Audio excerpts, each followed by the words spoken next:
भाभी चलो, आपकी पहली रसोई है, मम्मी ने किचन में बुलाया है। पर हमको तो खाना वाना बनाने नहीं आता है। आपकी मम्मी ने आपको कुछ बनाना नहीं सिखाया? नहीं, मम्मी ने तो खाना बनाना नहीं सिखाया।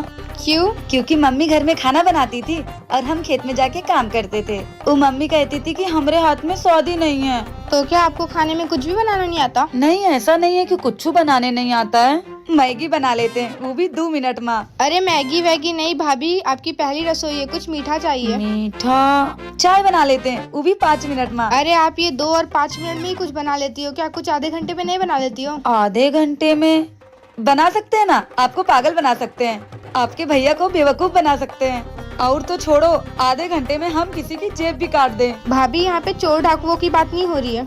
आप किचन में चलो, हम यूट्यूब से देख के बना लेंगे। ये यूट्यूब क्या होता है? हे भगवान, ये पागल औरत को कुछ नहीं आता है। आप किचन में चलो, मैं आपको हलवा बनाना सिखा दूंगी। वीडियो के नेक्स्ट पार्ट के लिए।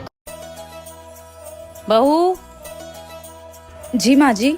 अगर ओढ़ने के लिए कपड़ा कम पड़ गया हो तो मैं मंगा दूं तुम्हारे लिए। क्यों माँ जी? तुम क्या अपने घर में 1 मीटर का घूंघट लिए घूम रही हो?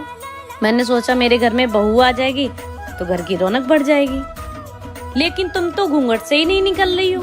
वो माँ जी, मेरी मम्मी ने कहा था कि ससुराल में घूंघट डाल के ही घूमना। तुम्हारी माँ ने कुछ सोच के ही बोला होगा, लेकिन हमारे घर में ये घूंघट उंघट नहीं चलता। ठीक है माँ जी। अब मैं चांद जैसी बहू लेके आई हूँ तो मैं पूरे घर में चमकता हुआ देखना चाहती हूँ। माँ जी, मैंने सोचा था मेरी सास बहुत खड़ूस होगी, पर आप तो मेरी माँ से भी प्यारी हो। चल जा, अपना काम कर। बहू का 9वां महीना लग गया है, डिलीवरी किसी भी टाइम हो सकती है। एक काम करती हूँ, बेटे से बोल के उसको उसके मायके भिजवा देती हूँ, सारा डिलीवरी का पैसा हमारा बच जाएगा। अरे बेटा, इधर आना जरा। जी माँ जी। आ बैठ।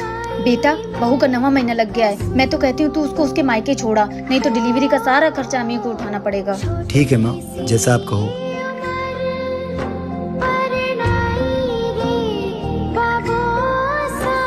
दीक्षा, अपने सारे कपड़े पैक कर लो और तैयार हो जाओ। मैं तुम्हें तुम्हारे मायके छोड़ देता हूँ। कैसी बात कर रहे हैं आप? मेरे घर वाले कितने गरीब हैं, वो मेरे डिलीवरी का खर्चा कैसे उठाएंगे? वो सब मुझे नहीं पता, तुझसे इतना बोला उतना कर। औलाद आप लोगों को चाहिए, वंश आप लोगों को आगे बढ़ाना है, और अगर लड़का हो गया तो आपके घर का नाम रोशन करेगा। फिर खर्चा मेरे मायके वाले क्यों उठाए भला? मुझे तो ये नहीं समझ आता कि आप लोग पैसों की वजह से और कितनी हद तक गिरेंगे। चलिए आप लोग ही बताइए, क्या मेरे माता पिता दहेज देने के बाद भी ये सब करें, जो कि वो गरीब? भाभी, पापा मेरी शादी तय कर रहे हैं। तो तय करने दीजिए ना। पर भाभी, मुझे भी शादी नहीं करनी है। हाँ तो मत करिए ना, शादी लगाने से थोड़ी हो जाती है, अच्छा रिश्ता मिलने में तो टाइम लगता है। भाभी छोड़िए ये सब, मेरी बात सुनिए, मैंने अच्छा रिश्ता ढूंढ लिया है। पर अनु, आपको तो पता ही होगा कि हमारे घर में लड़कियों के पसंद से शादी नहीं की जाती है। मेरी पसंद को आप अपनी पसंद बता दीजिए ना भाभी। आपके लिए मैं अपनी पसंद बता दूंगी, पर मेरी पसंद का होना भी तो चाहिए। मुझे आप पे पूरा भरोसा है भाभी, आप मना लेंगी सबको।